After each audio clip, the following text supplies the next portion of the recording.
Have you ever noticed that some people walk into your life not to love you, but to drain the very light from your spirit? Have you ever felt a presence so heavy that your soul whispered, "This person is not who they appear to be"? Here is the secret no one teaches you. The most dangerous darkness in this world doesn't roar. It smiles, it hugs, it pretends. And the moment you begin to trust it, you lose pieces of yourself you didn't even know were missing. Stay with me, because when you finish listening to this, you will recognize your power again. You will finally understand that you are a queen, and it's time you start acting like one. Let us begin. 1. The silent distortion of your energy. There comes a moment in every woman's life when she realizes that not all storms come with thunder. Some storms arrive quietly, in the shape of a person, in the tone of a voice, in the shift of an atmosphere. And the strange part is, your spirit feels it long before your mind has the language to explain it. Something inside you tightens, almost imperceptibly, like the way the ocean pulls back before a wave rises. A soft warning, a subtle shift, a whisper that says, pay attention. Because some people don't disturb your life by what they say. They disturb it simply by being there. Their presence doesn't clash with your schedule, it clashes with your soul. You feel drained after talking to them, even if the conversation wasn't intense. You feel smaller, even though they didn't directly attack you. You feel unsettled, even though on the surface, everything looks normal. And you begin to wonder if the problem is you, or if the problem is the energy they carry. Energy speaks before words do. Energy reveals truth before behavior shows patterns. Energy, especially distorted energy, announces itself in silence. And what is that distortion? It is the feeling you get when someone's spirit pulls at yours, not to support you, but to siphon from you.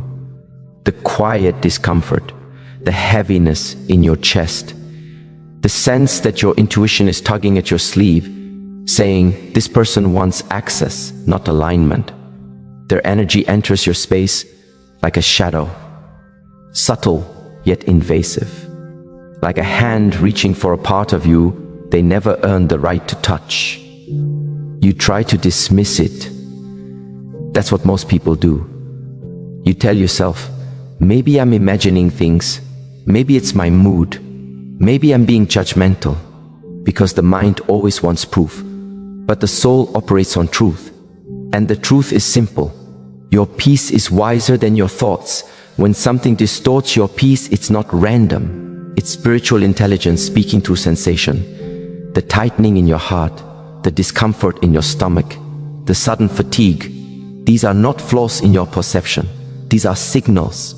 Signals that you are standing in the presence of someone whose energy does not harmonize with yours.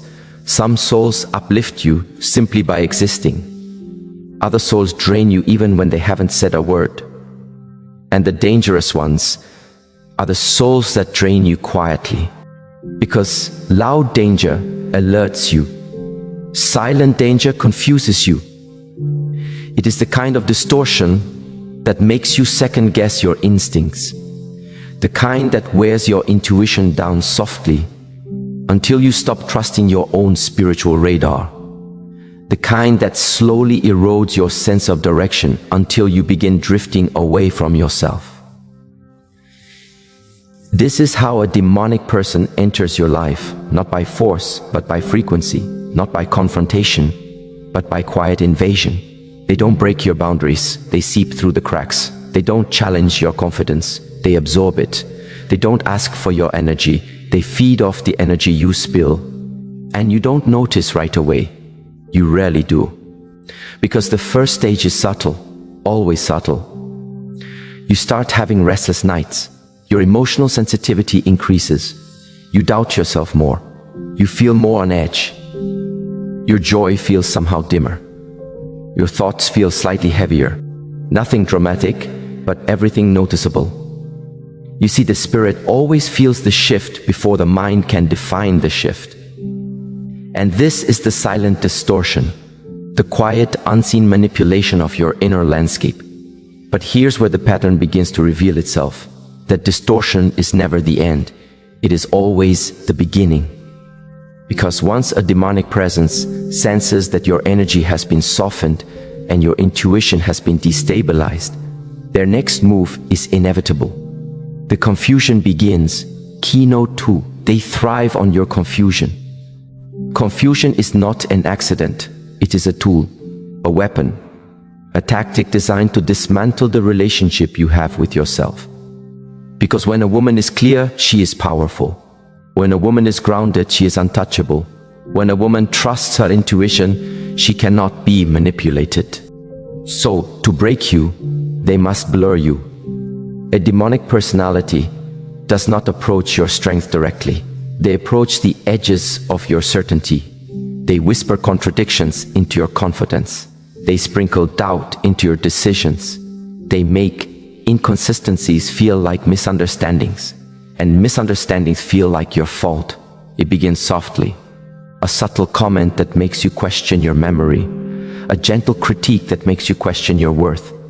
A confusing reaction that makes you question whether you're too sensitive. And slowly, confusion becomes their language, while self-doubt becomes yours. You find yourself questioning things you never questioned before. Did I misunderstand? Maybe I'm overthinking. Maybe I should be more patient. Maybe I am too emotional. But notice something important. You never used to question yourself this way before they entered your life. That shift is not coincidence. It's influence. Confusion is how dark energy creates dependence. Because the moment you become unsure of yourself, you begin relying on them for clarity. And that gives them spiritual authority they have never earned. They want your mind disoriented, because an unclear mind becomes a compliant heart. You start waiting for their approval. You start adjusting yourself to avoid their disapproval. You start shrinking your voice so they won't criticize it. You start silencing your intuition because they challenge it. And without realizing it, they become the filter through which you interpret yourself. This is how they thrive. Not through power, but through confusion. Their goal is not to overpower you. Their goal is to make you mistrust yourself. Because when a woman mistrusts herself, she becomes vulnerable to manipulation disguised as love. And no weapon is sharper than love twisted into fear. Confusion is spiritual fog. It blocks your inner vision. It makes your instincts feel like illusions. It makes your warnings feel like anxiety. And the more confused you feel, the more powerful they become.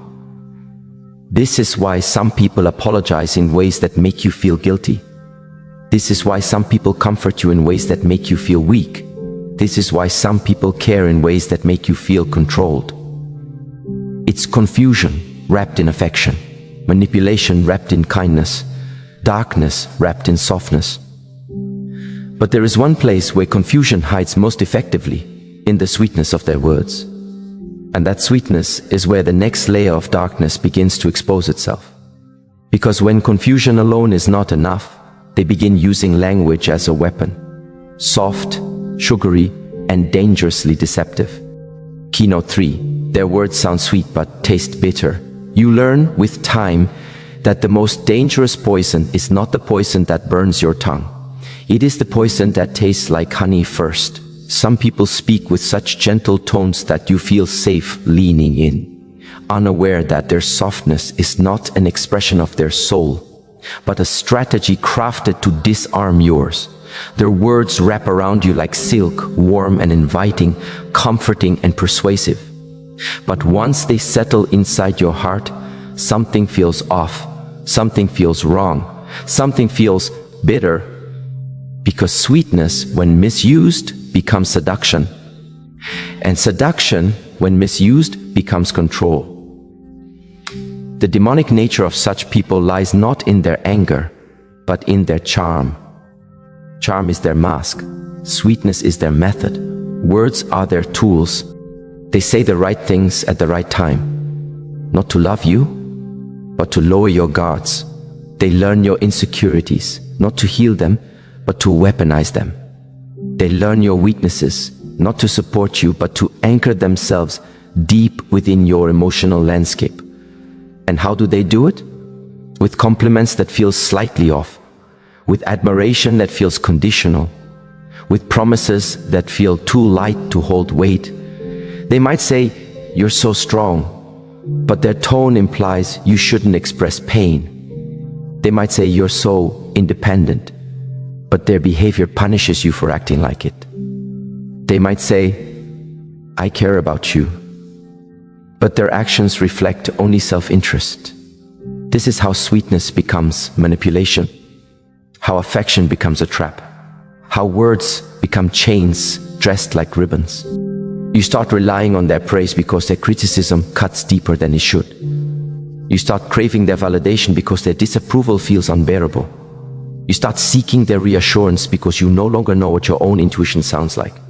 And it is in this dependency that their true intention reveals itself.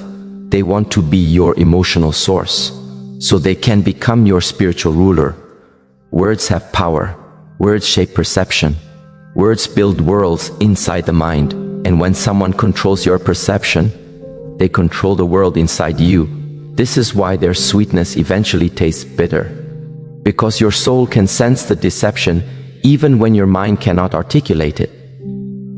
There is always a moment, a quiet, slow, reflective moment, when you sit alone after interacting with them and you think, why do their compliments make me feel smaller? Why does their affection make me feel weaker? Why do their sweet words leave a sour feeling in my spirit? That moment is awakening. That moment is clarity. That moment is the unraveling of the spell. Because once you taste the bitterness behind the sweetness, you begin to see the truth behind the person.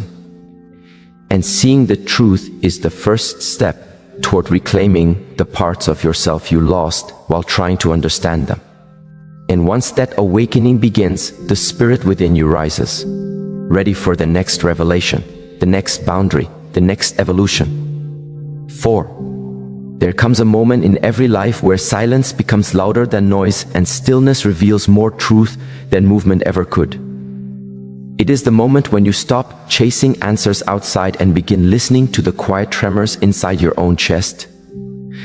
People assume growth happens in the spotlight, but the deepest transformations happen in the shadowed corners of your private world.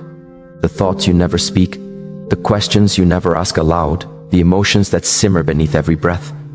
In these hidden places, you meet the version of yourself you've been avoiding. The version that knows the truth, even when you try to pretend you don't. And maybe that's why discomfort visits us, not as punishment, but as a guide, a whisper, a gentle tug on the sleeve of your consciousness saying, pay attention. Something inside you wants to shift. And when you finally turn inward, the truth doesn't arrive with thunder.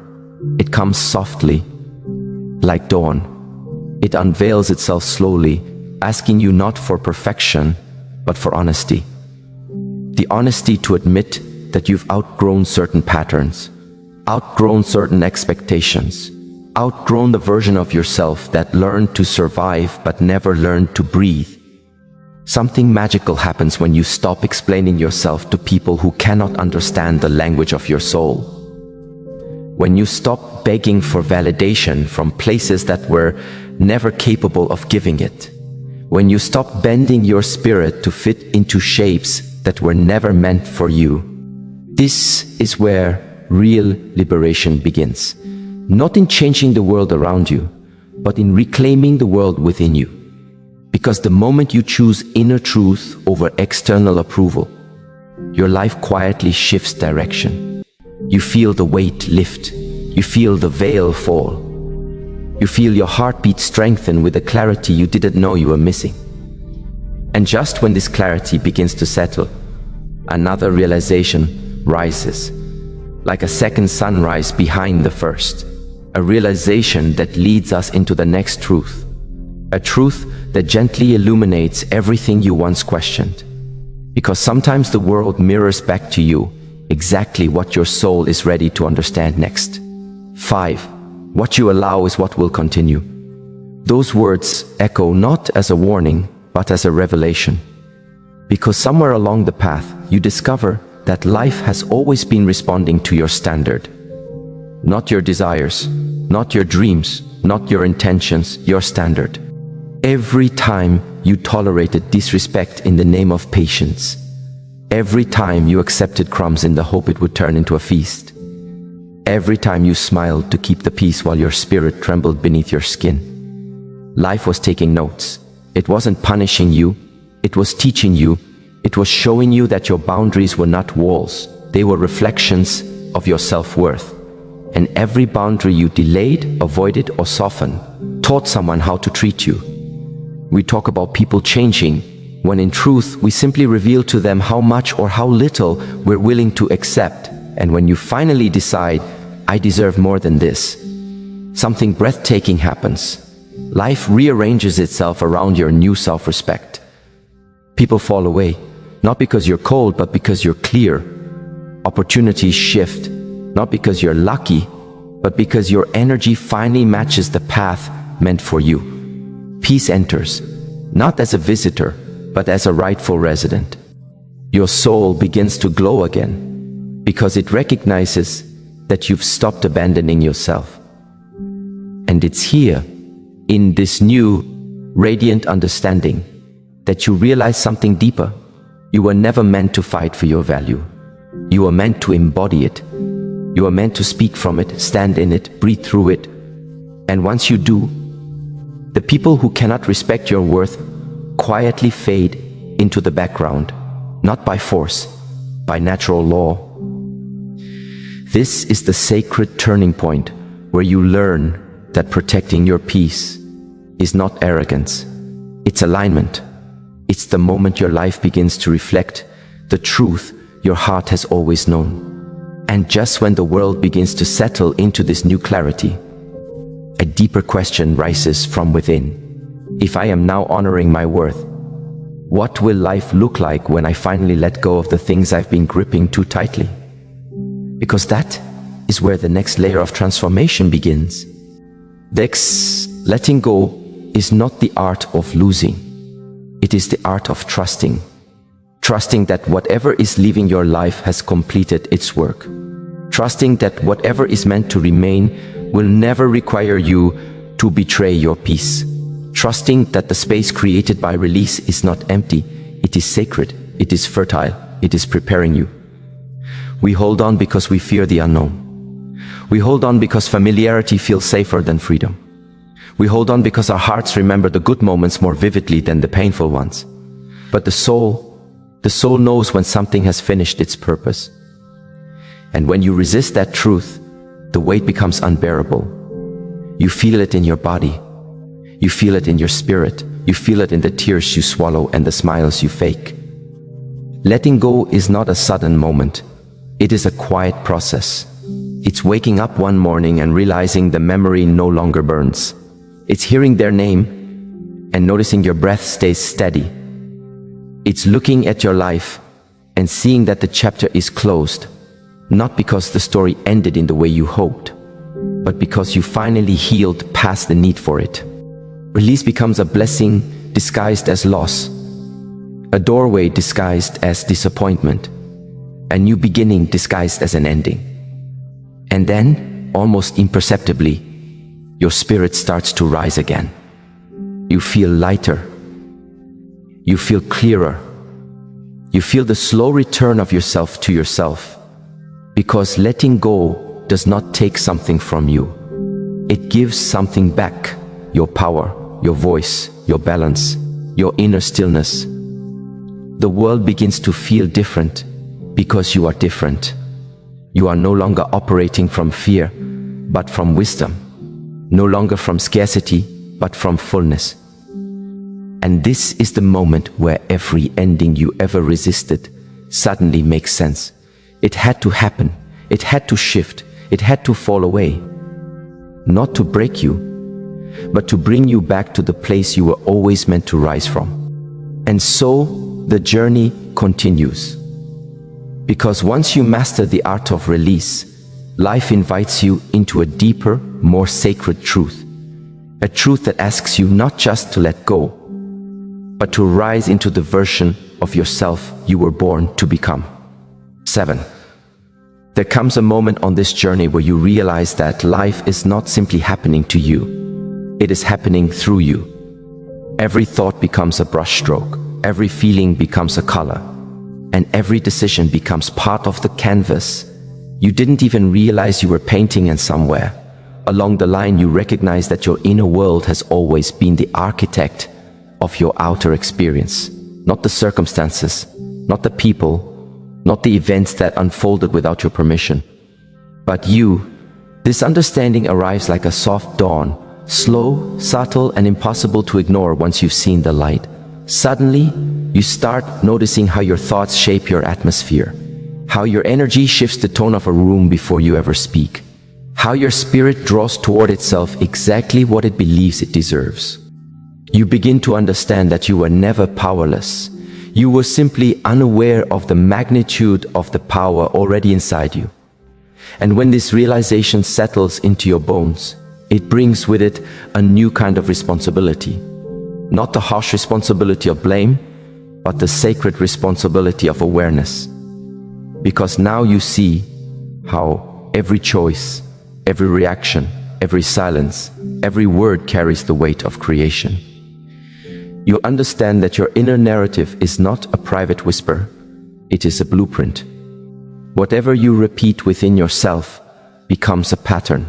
Whatever you believe becomes a magnet. Whatever you nurture becomes your reality. This is when you begin to treat your thoughts with more reverence. You start catching the moments where you speak defeat into your own life, not because you're weak, but because you've been conditioned to expect less. You notice the subtle ways you shrink to avoid discomfort, the subconscious ways you reject blessings because you don't believe you're ready, the invisible threads of doubt that pull you back into old cycles. And instead of judging yourself, you simply witness it. You breathe, you pause, you allow the awareness to soften you, not shame you. Because now you understand that the mind does not need punishment to grow. It needs gentleness, it needs compassion. It needs guidance, not reprimand. As you cultivate this awareness, something miraculous begins to take shape. You start returning to yourself, the version of you that existed before fear whispered its first warning, the version of you that believed in possibility before disappointment carved its lessons into your chest, the version of you that knew you were connected to something deeper, something timeless, something infinite. This return is not loud, it is not dramatic, it is subtle, like remembering a melody you loved as a child, like recalling a dream you thought you had forgotten. Each moment of awareness becomes a step back home, a step toward the wisdom that has always lived in the quiet corners of your being. And as you settle into this inner clarity, a new question begins to rise, a gentle nudge from the universe, asking if you're ready to understand the next layer of truth. A truth that asks, if your inner world is shaping your life, then how do you learn to trust what you feel deep within? 8. Trusting your intuition is not about predicting the future. It's about remembering who you are. There is a voice inside you that has been speaking long before the world taught you how to doubt. A voice that knows the difference between what feeds your soul and what drains it. A voice that recognizes alignment before your mind can articulate why. Most people spend their lives searching for signs outside themselves, unaware that the strongest compass is already inside their chest. But intuition isn't loud. It doesn't argue. It doesn't plead. It doesn't negotiate.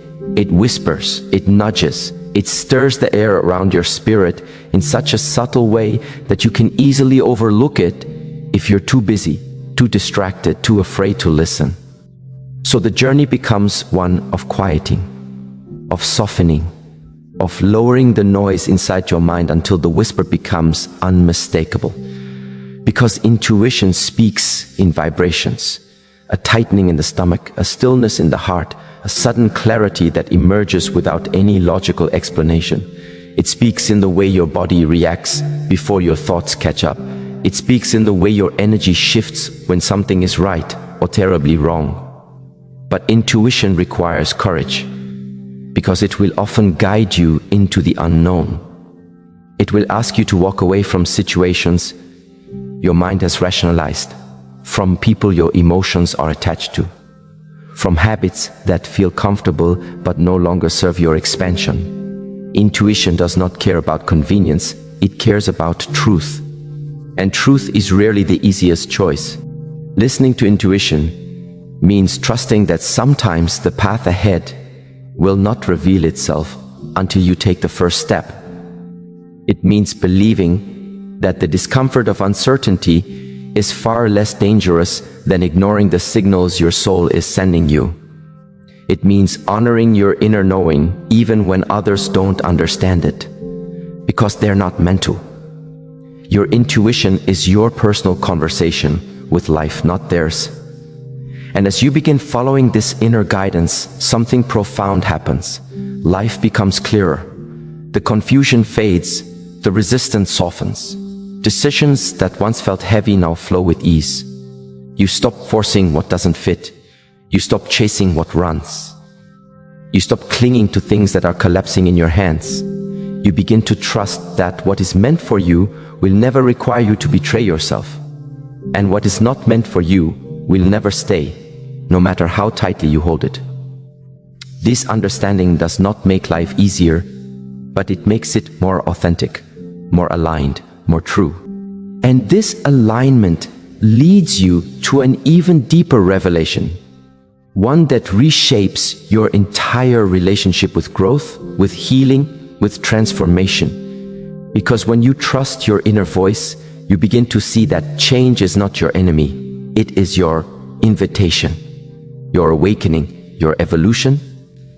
And this understanding gently pulls you into the next truth, like a tide guiding you toward the shore.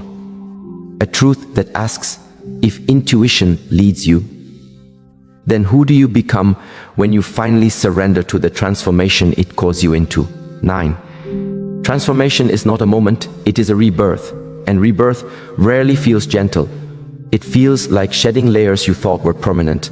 It feels like breaking open parts of yourself you've kept sealed for years. It feels like standing at the edge of everything familiar and trusting that your wings will remember how to open. People assume transformation is beautiful, and in its final form it is. But during the process, it feels like unraveling. It feels like dissolving. It feels like losing versions of yourself you didn't realize you had outgrown.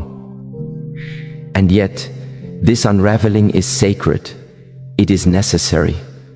Because you cannot become who you are meant to be while carrying the weight of who you once were. Transformation demands honesty. The kind of honesty that forces you to look at the choices you made out of fear, the relationships you clung to out of loneliness, the dreams you abandoned because they felt too heavy to carry. It asks you to stop hiding behind the excuses you've outgrown, to stop dimming your light for people who fear their own shadows, to stop shrinking so others feel more comfortable. And yes, transformation often begins with heartbreak. Not always the heartbreak caused by another person, but the heartbreak caused by confronting your own truth. The heartbreak of realizing you stayed too long, or settled too much, or silenced too many parts of yourself just to keep the peace. That kind of heartbreak cracks you open. It makes space where there was once tension. It allows light to enter places that were once closed off. But with every crack, something new is born. Courage, clarity, conviction, and a profound understanding that your life was never meant to stay small. Transformation is the moment you stop trying to return to who you used to be, because you finally realize that person was created for a version of life you've already outgrown. You are meant to evolve, you are meant to expand, you are meant to rise. And rising requires release. Rising requires risk. Rising requires trust in the unknown, trust in the invisible, trust in the whisper that tells you there is more. And then, one day, almost without noticing it, You begin to breathe differently, you wake differently, you speak differently, you choose differently, not because you forced a new version of yourself into existence, but because the old version simply no longer fits. You become the living proof of your own healing. You become the evidence of your own resilience. You become the embodiment of the transformation you once feared. And just when you think the journey has reached its peak, life leans in once more, softly, gently, almost lovingly, and asks you to prepare for what comes next. A next chapter that requires not just your transformation, but your embodiment. 10. There comes a point in your awakening where you realize that not everyone who walks beside you is meant to walk within you. Some people are only meant to be observed, not absorbed. And this becomes one of the most difficult lessons to learn, because the heart wants to believe that love, kindness, or good intentions alone can change the nature of another person.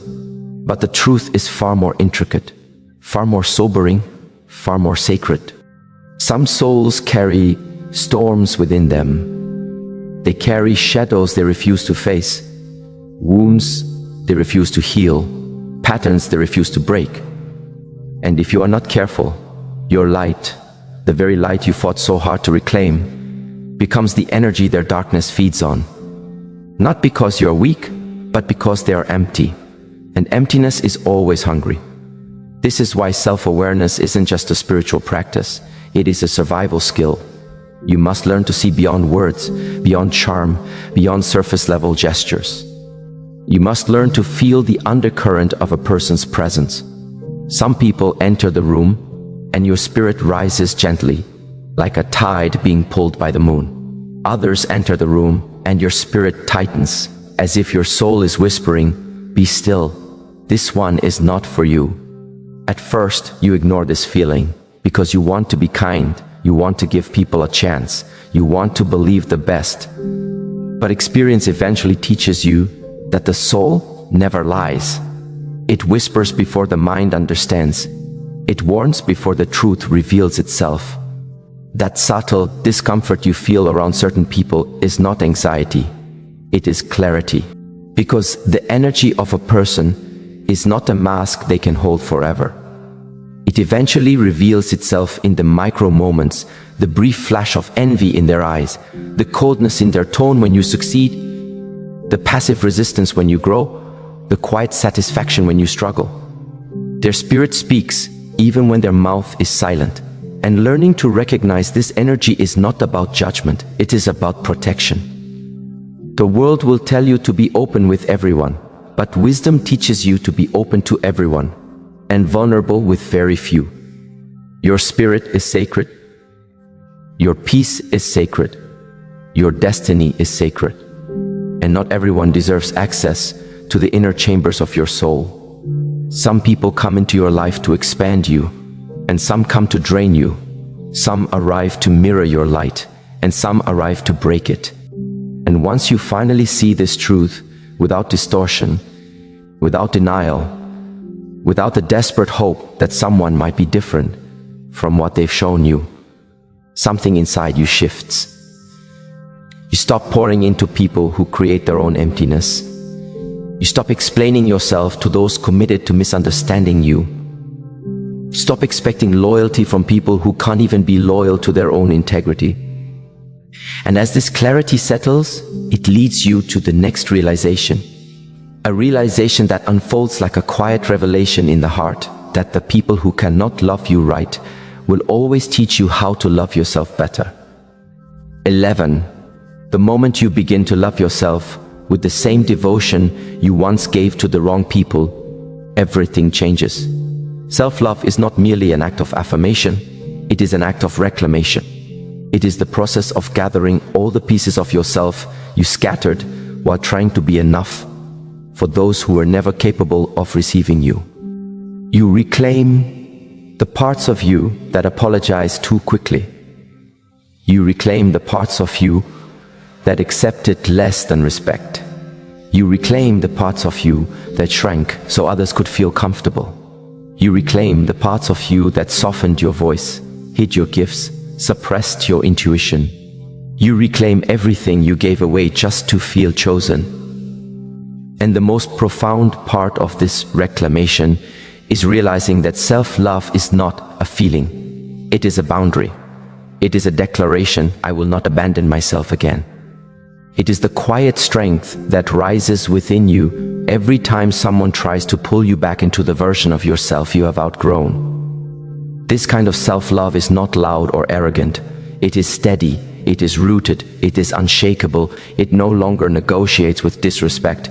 It no longer justifies bad behavior. It no longer waits for potential to become reality. Instead, it honors what the soul already knows.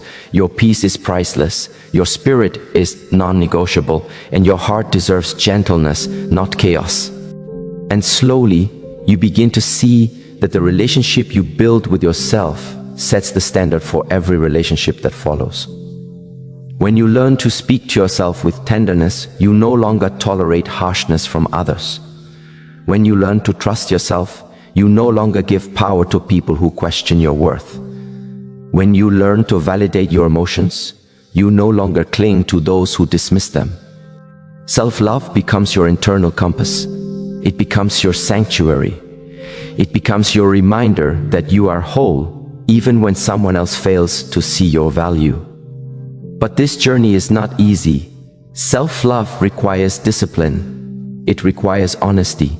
It requires sitting with your wounds instead of running from them. It requires forgiving yourself for the ways you abandoned your own heart, not out of ignorance, but out of survival.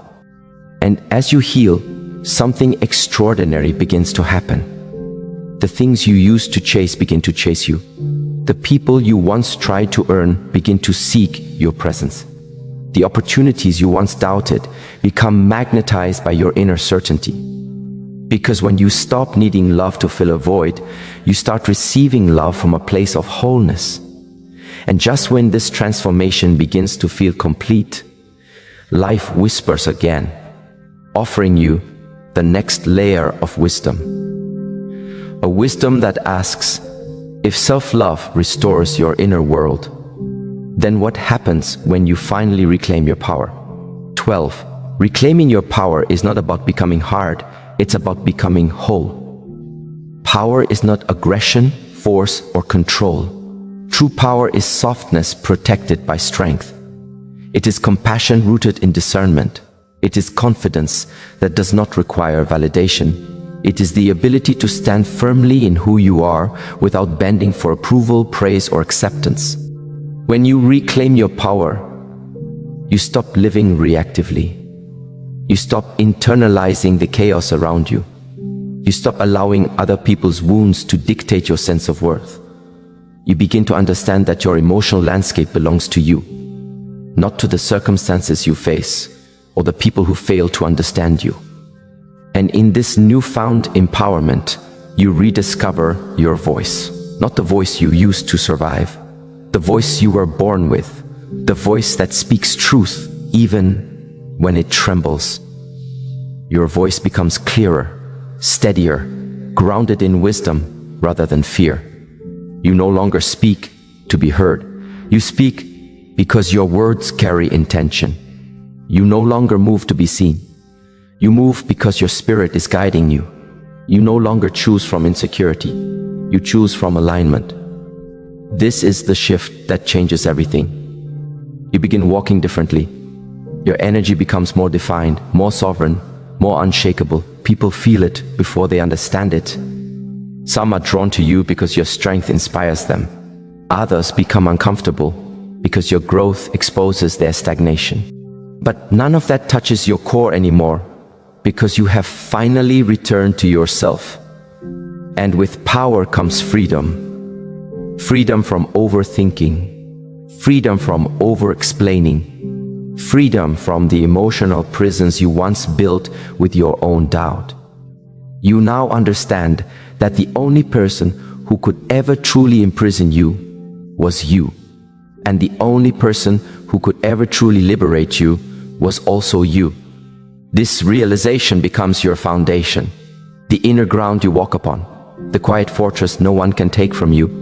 You stop trying to be understood by the wrong people. You stop seeking closure from those incapable of giving it. You stop placing your destiny in the hands of people who were never designed to hold it. You reclaim your life. You reclaim your purpose. You reclaim your identity. And just when this empowerment begins to feel like the final chapter, life softly leans closer, as if placing a gentle hand on your shoulder, and prepares you for the truth that will unfold in the next chapter of your becoming. A truth that asks, now that you have reclaimed your power, what will you do with a life that is finally yours? 13. There is a quiet shift that happens in your life the moment you stop asking for permission to be yourself. At first it feels unusual, almost rebellious. You spent years molding yourself around expectations, stretching your identity to fit someone else's comfort, shrinking your truth to avoid conflict. But something changes after you reclaim your power. You begin to realize that authenticity is not only a right, it is a responsibility. A responsibility to your soul, to your purpose, to the version of you that refuses to be hidden any longer. Authenticity does not require you to be loud. It does not require you to confront the world or declare your independence with fanfare. Authenticity is a quiet unfolding, a gentle returning. It is the courage to stand in your own frequency without bending it for approval. It is the soft but unwavering declaration, this is who I am, and I will no longer apologize for it. And when you decide to honor your authentic self, life responds in an extraordinary way. Paths that were once blocked begin to open. Opportunities that once seemed distant start moving toward you. People who resonate with your truth begin appearing without explanation, because authenticity is magnetic. When you embrace who you are, you attract what aligns. When you pretend to be someone else, you attract what drains. This is why the world often feels heavy when you're living out of alignment. You feel like you're dragging a body that isn't yours. You feel like you're wearing a mask that keeps slipping. You feel exhausted, not because your life is busy, but because your life is dishonest. The weight of pretending is heavier than any burden of truth. But when you finally allow yourself to be real, you breathe differently. You move differently. You exist differently. You no longer abandon your voice in conversations. You no longer silence your intuition to keep peace. You no longer dim your brilliance because someone else fears their own reflection. You start to see that authenticity is not only freedom, it is direction. It tells you where to go, who to trust, what to release. It clarifies your relationships, exposing those who love the mask more than the person behind it.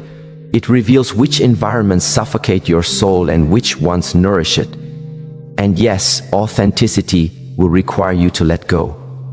Some people will not like the real you, not because you have changed into someone worse, but because you stopped being who they needed you to be for their own comfort. Let them go. Their departure is not a loss, it is an alignment. Authenticity costs you people who never truly saw you, but it brings you people who finally do. And just when you settle into this truth, when you begin to breathe freely in your own skin again, a deeper realization unfolds before you, that your authenticity is not complete without boundaries. Boundaries that protect the truth you are finally brave enough to live. 14. Boundaries are the language of self-respect. They are not walls, not weapons, not barriers to connection, but doorways that ensure the right energy enters and the wrong energy stays out. Boundaries are the architecture of your inner world, the structure that protects your peace, your growth, your evolution. Before you learn boundaries, you move through life like an open room. Anyone can walk in, rearrange your furniture, steal pieces of your identity, and leave the door open behind them. You confuse kindness with access. You confuse love with self-abandonment. You confuse compassion with tolerance for mistreatment. And each time you say yes while your soul is whispering no, you lose a little more of yourself. But once you awaken to your worth, boundaries become essential. They become the sacred lines you draw around your heart. Not to keep love out, but to keep chaos out. Not to punish others, but but to protect your path, not to create distance, but to create clarity. A boundary is not a restriction. It is a definition. This is who I am. This is what I value. This is what I will allow. This is what I will no longer accept. And the beautiful thing about boundaries is that they don't require explanations. They don't need to convince or persuade. A boundary is not a debate. It is a decision. When you begin enforcing boundaries, you quickly discover who respects your soul and who only respects their access to it. Some will push back, not because your boundary is wrong, but because it removes the privileges they were never meant to have. Let them push back. Let their reactions reveal their intentions. Boundaries teach you to stop seeking validation from people who never valued you. They teach you to stop overextending yourself for people who only take. They teach you to stop misunderstanding your compassion as an invitation for exploitation. Boundaries transform your relationships because they force others to choose between respecting your needs or revealing their inability to love you well. And the deeper truth is this: boundaries are not about controlling others. They are about mastering yourself. They require discipline, courage, and commitment. They challenge you to uphold your truth, even when your emotions try to negotiate. They demand that you honor your inner voice more than someone else's disappointment. And when you finally begin to live with healthy boundaries, something incredible happens. Your life becomes quieter, not emptier, quieter. Peace replaces chaos. Clarity replaces confusion. You no longer spend your energy fixing what was broken by lack of boundaries in the first place. But this quiet is not the end. This quiet is a doorway, a space where your soul can finally speak without being drowned by noise. And in this quiet, another truth emerges. A truth that invites you to step into the next stage of your becoming. The stage where you no longer merely protect your power, but fully embody it. 15. Embodiment is the moment your healing stops being something you talk about and becomes something you live. It is when wisdom moves from your mind into your bones, when boundaries stop being an effort and become instinct, when self-love stops being a practice and becomes a presence, when authenticity stops being a choice and becomes your natural state. This is the stage where everything you have learned becomes who you are. Embodiment is not about perfection. It is about integration. It is about aligning your actions with your awareness. It is about living in such a way that your choices honor your growth instead of contradicting it. It is the moment you stop slipping back into old patterns because the new ones feel more like home. When you embody your transformation, you no longer chase healing. You no longer rush your journey. You no longer look backward with regret or forward with fear. You begin living in a state of grounded presence, aware, centered, unshaken by the storms around you. This embodiment shows up in subtle ways. You speak slower because your words carry intention. You listen deeper because you trust your intuition. You walk differently because your energy is aligned. You choose differently because your soul leads the way. People may not understand this version of you. They might say you've changed, and they're right. You have. You are no longer driven by impulse, fear, or insecurity. You are driven by clarity, wisdom, and purpose. And in this embodied state, you begin to notice something powerful. The world responds differently to you, not because it has changed, but because you have. You no longer tolerate chaos, so chaos no longer enters. You no longer cling to what hurts, so pain no longer holds you hostage. You no longer fear losing people, because you understand that what leaves was never aligned. Embodiment is the final stage of liberation. The moment you realize that the life you once prayed for is now the life you are living. Not because someone gifted it to you, but because you became the person capable of creating it. And yet, even this is not the end. Embodiment is only the beginning of a deeper evolution. Because once you fully inhabit your truth, your spirit becomes ready for the final revelation that shapes the rest of your journey, the revelation of who you are becoming next. 16. They pretend to be weak, so you lower your guard. There are people who refuse to reveal their true strength, not because they lack it, but because concealing it gives them power they couldn't gain any other way. They play small, they play fragile, they play broken. Also, you feel safe enough to open the doors of your heart wider, deeper, more completely than you normally would. It's a strange thing. The world teaches you to be kind to the wounded, but it doesn't teach you that some wounds are performances and some performances are traps. Listen closely. There is a kind of person who studies your compassion more carefully than they study your wisdom. They test how quickly you respond to sadness, how easily your heart melts at the sight of pain, how readily you drop your boundaries when someone whispers, "I'm struggling." They do this because your empathy is their entry point. It's the key they know you'll hand over without hesitation. And once that key is given, they no longer need to appear small. Suddenly the weakness fades. Suddenly the vulnerability vanishes. Suddenly the gentle tone becomes sharp. The soft eyes become calculating, and the shaking voice becomes a command.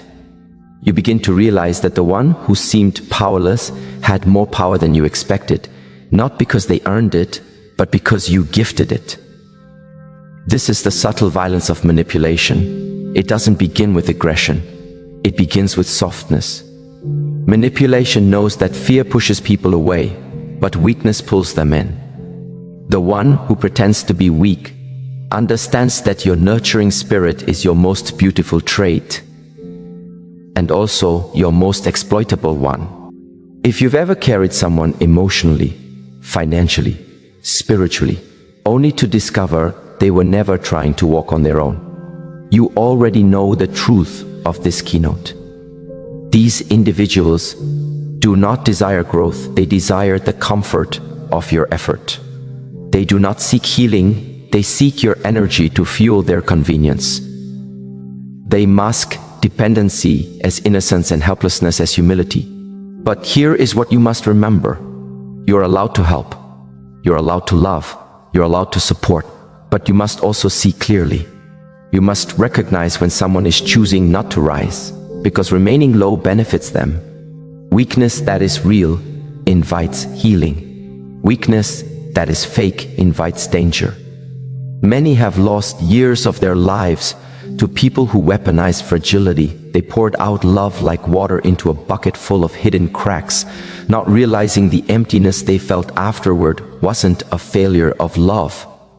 It was the result of a bottomless taker who never intended to hold anything. Some people fear your strength, so they pretend to have none. But the moment you stop questioning why they never grow, the moment you ignore the feeling that something about their helplessness is rehearsed, is the moment you step into the snare they quietly built. And the truth is, deep down, you sensed it, didn't you? That their weakness didn't feel like truth, it felt like strategy. That their timing was too perfect, that their apologies sounded memorized, that their dependence felt strangely intentional. There is a shadow here, one that hides behind trembling hands and sad stories. But shadows, no matter how well disguised, have a texture your intuition will always feel. You may not know why something feels off, but your spirit knows when a performance replaces authenticity. And this leads us to the next truth. Because some people don't just pretend to be weak, they pretend to be you. Because the higher your spirit rises, the more valuable your reflection becomes to the ones who have none. 17. They mirror you to gain access to your soul. There is a type of person who becomes a perfect echo of your identity, not because they admire you, but because mirroring is the fastest way to earn your trust. They watch how you speak, how you move, what you value, what you avoid. They memorize your desires. They copy your spirit. They accumulate your personality traits, as though your entire being is a script they intend to perform. You'll hear them speak your language, use your phrases, adopt your routines, share your beliefs, reflect your dreams, and in the beginning, it feels beautiful. It feels like alignment, like destiny, like meeting a soul that finally gets you. But what you're meeting is not understanding, it is imitation. These individuals study you with the precision of an actor preparing for a role. They learn your emotional pathways like roads on a map. They know when you smile, when you soften, when your energy expands. They know what makes you proud, what makes you open, what makes you feel seen. And they mirror it all, building the illusion that you have found someone who matches your interior world. But mirroring is not bonding. It is bait, because when someone mirrors you, they are not connecting with your soul. They are learning how to access it. They show you yourself so that you lower your defenses. They become familiar, so you become available. They imitate your spirit, so you assume alignment. And once they know you trust the reflection, they step inside your heart with the intention of rearranging everything that made you whole. Mirroring feels like intimacy, but it is manipulation disguised as recognition. And here's the twist: they only mirror the strong parts of you. They copy the parts of you that shine, that lead, that glow. They have no interest in mirroring your humility, your discipline, your accountability, because they do not desire to become you. They desire the benefits of your identity without the work that created it. And gradually, the performance slips. The imitation grows inconsistent. The reflection no longer matches the original. And you feel the shift like a strange silence inside your chest. Suddenly, the person who once mirrored your kindness becomes cold. The one who mirrored your patience becomes impulsive. The one who mirrored your wisdom becomes irrational. Because the truth is simple: you can imitate a person's style, but you cannot imitate their soul. A reflection cannot maintain long-term light. Eventually, the darkness behind it reveals itself. And that moment, that quiet moment, when you realize the connection you felt was not real, but rehearsed, is the moment everything inside you begins to tighten and whisper, something is wrong. But this whisper leads to a deeper revelation. Because someone who mirrors you is not satisfied with just imitation. They seek to control the energy that created your light in the first place. 18. They drain your energy to dim your light. Energy is not an invisible concept. It is the very atmosphere of your life. Every conversation, every interaction, every presence either strengthens your inner flame or weakens it. And when you meet someone whose intentions are hidden behind smiles and softness, you will feel it long before you understand it. There's a kind of person who does not come to share energy. They come to siphon it. They do not desire connection. They desire access. They do not seek partnership. They seek power. And the most frightening part, they don't drain you openly. They drain you quietly. You start noticing that after speaking with them, your chest feels tight. After spending time with them, your heart feels exhausted. After helping them, your spirit feels strangely empty, like something invisible slipped away from your body. This draining is gradual, subtle, almost graceful in its deception, because energy thieves do not take it all at once. They take it slowly enough that you question yourself instead of them. Was it something you said? Are you just tired? Are you imagining it? No, you are not imagining it. Your body is telling the truth long before your mind catches up. The ones who drain you do so intentionally, because your light threatens the existence they built on shadows. Your confidence exposes their insecurity. Your clarity exposes their confusion. Your peace exposes their chaos.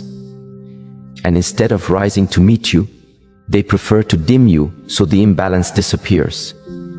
And the moment you become tired, uncertain, doubtful, or overwhelmed, they gain exactly what they wanted, a version of you they can influence. This is why some people provoke you, why some people guilt trip you, why some people confuse you, why some people emotionally overwhelm you. Draining you is their way of reshaping you. If you are exhausted, you will not question. If you are confused, you will not resist. If you are weak, you will not walk away. This is the cruel intention behind energy manipulation, not to take from you, but to reduce you. Because a dimmed woman is easier to control than a shining one. A tired soul is easier to persuade than a clear one. A drained heart is easier to access than a healed one. But here is the sacred truth they never expect you to realize. Your energy returns the moment you reclaim your inner authority. Your light rebuilds the moment you stop feeding the shadows that never deserved your warmth. Your power rises the moment you understand that your spirit is not a resource, it is a temple. And once you restore what they tried to drain, once you awaken to the truth of what you carry, you become untouchable. And now, as we arrive at the quiet end of this journey, take a breath, not a rushed breath, not a fearful one, but the kind of breath that reminds you, you are still here, still growing, still becoming. You have walked through shadows in this message, shadows of deception, manipulation, false weakness, mirrored identities, and the draining force of those who feed on your light. But even as we explore these darker corners of humanity, you must understand something essential. This was never a message about fear. It was a message about awakening. Because you do not need to fear dark people when you finally understand the strength of your own light. You do not need to fear deception when clarity becomes your second skin. And you do not need to fear the ones who try to play you small. When you have learned to stand tall from the inside out, every encounter, even the painful ones, has been shaping you, sharpening you, preparing you, not to become harder, but to become wiser, not to become cold, but to become clear, not to shrink from the world, but to walk through it with deeper vision. You see, the reason you were targeted is the same reason you are rising now. Your soul was never ordinary. Your heart was never average. Your spirit was never built for smallness. Those who dimmed you saw your brilliance before you saw it in yourself. Those who drained you tasted your power before you learned to hold it firmly. Those who manipulated you recognized your destiny before you had the courage to claim it. But now you see yourself. And the moment you truly see yourself is the moment the world changes in response. You begin to recognize patterns sooner. You feel dishonesty faster. You sense hidden motives without effort. You walk differently, not with arrogance, but with a kind of sacred confidence that says, I know who I am now, and I know what I will never allow again. This is not the end of your story. This is the beginning of your sovereignty, the beginning of emotional mastery, spiritual clarity, energetic awareness, because the deeper truth is this: no one can invade a home that is fully lived in. No one can drain a soul that is fully awake. No one can deceive a heart that has reclaimed its own wisdom. So as you leave this message, do not leave it as the person who pressed play. Leave it as the person who has returned to themselves, the one who knows their worth, the one who honors their peace, the one who listens to the whispers of intuition, as if they are sacred instructions. Walk forward gently, but walk forward knowing this: your light is not accidental. Your strength is not temporary. Your intuition is not imaginary. Your spirit is not fragile. You were built for clarity, for power, for discernment, for truth. And now that you carry this awareness, your path will no longer be shaped by who tries to deceive you. It will be shaped by who you choose to become. Go forward with grace. Go forward with wisdom. Go forward with calm authority. And above all, go forward knowing you are no longer who you were when this journey began. You have returned to yourself, and nothing in this world is stronger than that.